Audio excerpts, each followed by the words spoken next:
NewsNation national security contributor Tracy Walder, though, joins us right now with her analysis. Tracy, what stands out to you about this so far? Well, thank you for having me, Connell. A few things. The premeditation that I think went into this. This is an individual who, in my opinion, cased this location, knew exactly what they were going to do, and maybe also did a bit of research in regards to fires, how it was going to burn, how long it would take to impact the area around it.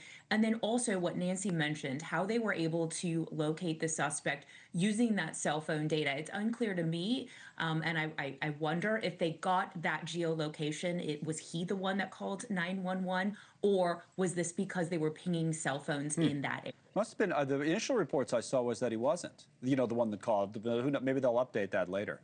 But that's Right. interesting. So, but they could go. You're saying and just.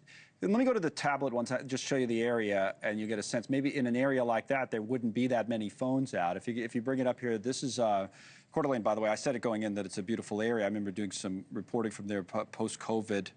People were moving there from California to live full time. Just a really, really gorgeous spot. But over here, where they found it, where the fire was set.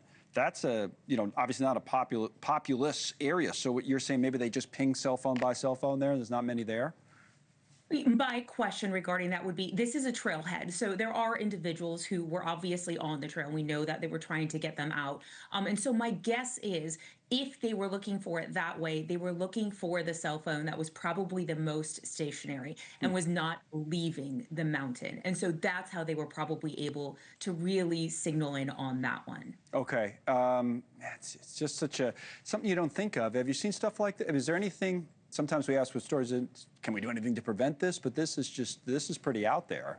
But now you worry when someone does see it about, copycats maybe?